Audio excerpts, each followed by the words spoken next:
Hello student, welcome to my YouTube channel Study Time with Ravi।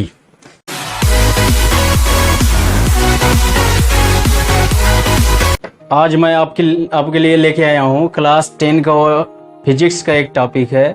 बहुत ही interesting topic है, अवतल lens द्वारा प्रतिबिंब का बनना, formation of image by concave lens.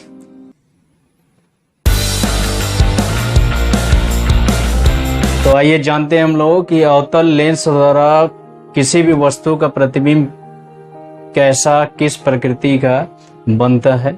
आइए सीखते हैं। वो अवतल लेंस द्वारा किसी भी वस्तु का जो प्रतिबिंब बनता है वह सदैव एक स्थिति पर बनता है।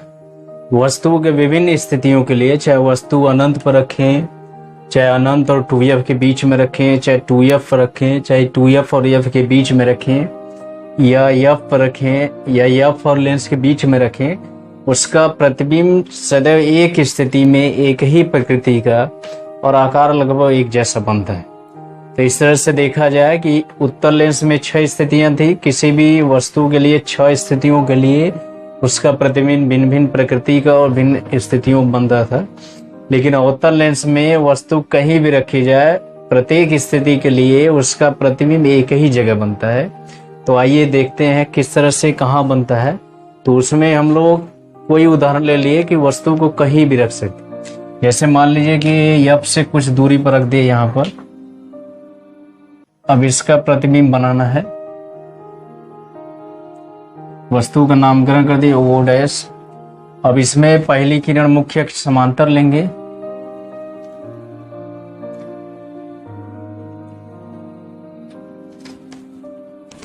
मुख्य अक्ष समांतर हो गया। तो ये अपवर्तन के पश्चात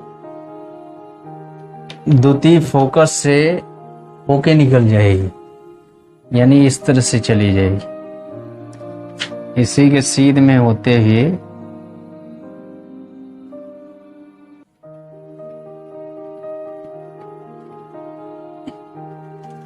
इधर को चली जाएगी।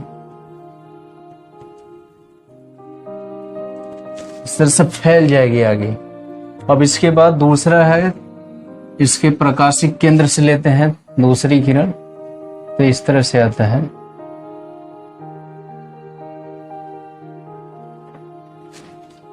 जब प्रकाशिक केंद्र से लेते हैं तो सीधी निकल जाती है बिना विचलित हुए। तो ये दोनों किरणें एक दूसरे को जब काटेंगी तभी उसका प्रतिबिंब बनेगा। लेकिन इनके बीच की दूरी बढ़ रही है, ये एक दूसरे से दूर बढ़ते जा रहा है, फैलते जा रहा है। तो ये काटेंगे नहीं। जब इनको पीछे ले जाएंगे, ये डैश डैश ले गए, ये वाली किरण पीछे, तो एक दूसरे को यहीं पर काट रहे हैं, तो यहीं पे इसका प्रतिबिंब बन जाएगा। और ये जो प्रतिबिंब बनेगा आभासी बनेगा।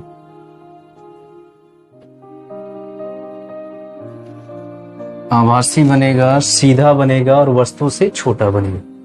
इसमें कहीं भी वस्तु रखेंगे, हमेशा जो उसका प्रतिबिंब होगा फोकस और प्रकाशिक केंद्र के बीच में सीधा, आभासी और वस्तु से छोटा बनता है। तो वस्तु की प्रत्येक स्थिति के लिए उसका प्रतिबिंब सदैव यही बनता है, इसी प्रकृति का और इसी आकार का बनता है। इसके लिए 6 स्थितियां नहीं है, बस केवल एक स्थिति है। इसके लिए कह सकते हैं कि वस्तु की प्रत्येक स्थिति के लिए उसका प्रतिबिंब सदैव लेंस और उसके फोकस के बीच में सीधा, आभासी और वस्तु से छोटा बनता है। अब इसके बाद हम लोग आएंगे निर्देशांक ज्यामिति की चिन्ह परिपाटी। निर्देशांक ज्यामिति की चिन्ह परिपाटी, कोऑर्डिनेट ज्योमेट्री साइन कन्वेंशन। अब ये क्या होता है कि लेंस के संबंधित जितनी भी दूरियां होती हैं, उन दूरियों का चिन्ह निर्धारित करने के लिए कि धनात्मक चिन्ह है, ऋणात्मक है, पॉजिटिव है कि निगेटिव है, उसकी स्थिति निर्धारित करने के लिए ये निर्देशांक ज्यामिति की चिन्ह परिपाटी एक नियम के तहत आता है, नियम के अनुसार आता है। और इस नियम के अनुसार मुख्य 5 बातें इसमें बताई गई हैं, जिनको या जिनके अनुसार हम लोग लेंस से संबंधित दूरियां, जैसे लेंस से वस्तु की दूरी, लेंस से प्रतिबिंब की दूरी, वस्तु की लंबाई, प्रतिबिंब की लंबाई, इन सभी दूरियों के उचित चिन्ह निर्धारित कर सकते हैं। तो आइए हम लोग जानते हैं निर्देशांक ज्यामिति की चिन्ह परिपाटी के अंतर्गत कौन कौन से बिंदु होते हैं। पहला इसमें बिंदु होता है कि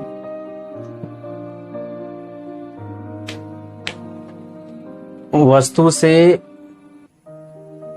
लेंस पर सदैव जो प्रकाश किरणें होती हैं बाईं तरफ से डाली जाती है, अर्थात लेंस के बाईं ओर ही वस्तु रखी जाती है तभी उसका प्रतिबिंब बनता है। तो पहला ये नियम है। फिर इसके बाद दूसरा है समस्त दूरियां लेंस के प्रकाशिक केंद्र से नापी जाती हैं, प्रकाशिक केंद्र से मुख्य अक्ष के साथ नापी जाती हैं, उसी पर आधारित नापी जाती हैं। तो ये दूसरा पॉइंट है। फिर इसके बाद तीसरा इसमें है कि जो लेंस का प्रकाशिक केंद्र होता है उसको मूल बिंदु माना जाता है और जो मुख्य अक्ष है उसको एक्स अक्ष माना जाता है और वस्तु या प्रतिबिंब उसके लंबवत ऊपर नीचे लेते हैं उसको वाई अक्ष माना जाता है या वाई अक्ष की सदृश माना जाता है। फिर इसके बाद है चौथा बिंदु इसका है कि मुख्य अक्ष यानी प्रकाशिक केंद्र या लेंस के बाईं तरफ की दूरियां मुख्य अक्ष के अनुदिश जो होता है उसको ऋणात्मक चिन्ह के साथ लेते हैं और प्रकाशिक केंद्र या लेंस के दाईं तरफ की दूरियां एक्स अक्ष के साथ जो होता है उसको धनात्मक चिन्ह के साथ ली जाती है। अब इसके बाद पांचवी स्थिति इसमें है कि जो वस्तु होता है मुख्य अक्ष के लंबवत ऊपर की तरफ जो वस्तु रहती है उसकी लंबाई धनात्मक लेते हैं और जो प्रतिबिंब मुख्य अक्ष के साथ लंबवत नीचे की तरफ बनता है या उल्टा बनता है उसकी लंबाई को ऋणात्मक लेते हैं। यह है इसमें निर्देशांक ज्यामिति की चिन्ह परिपाटी में यही 5 मुख्य बातें हैं। इन्हीं 5 मुख्य बातों को ध्यान में रखकर हम लोग उन दूरियों के चिन्ह को निर्धारित कर सकते हैं। अब इसके बाद हम लोग आते हैं, इसके बाद आइए कि निर्देशांक ज्यामिति के चिन्ह परिपाटी के अनुप्रयोग द्वारा हम लोग देख लेते हैं कि किस तरह से चिन्ह का निर्धारण किया जाता है।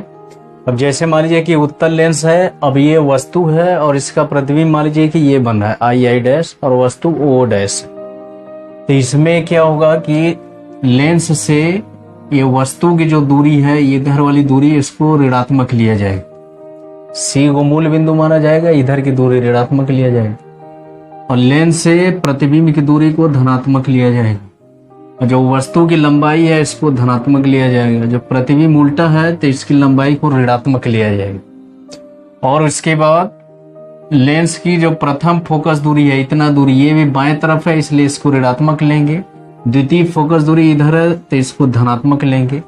यही होता है निर्देशांक ज्यामिति की चिन्ह परिपाटी के अनुसार उनके उपयुक्त चिन्ह। अब इसके बाद आते हैं अवतल लेंस में। तो अवतल लेंस में मान लीजिए कि ये वस्तु है ओ डैश और उसका प्रतिबिंब आई डैश बन रहा है, आभासी सीधा बन रहा है। तो लेंस से वस्तु की दूरी यहाँ बाईं तरफ है तो धनात्मक ऋणात्मक लेंगे, लेंस से प्रतिबिंब की दूरी भी ये ऋणात्मक लेंगे क्योंकि ये बाईं तरफ ही, वस्तु की लंबाई धनात्मक लेंगे, प्रतिबिंब की लंबाई भी धनात्मक ले लेंगे क्योंकि सीधा है।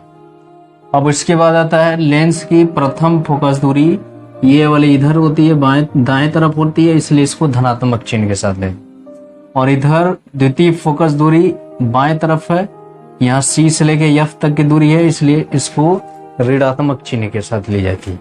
तो यही है निर्देशांक ज्यामिति की चिन्ह परिपाटी द्वारा उनके उपयुक्त चिन्ह।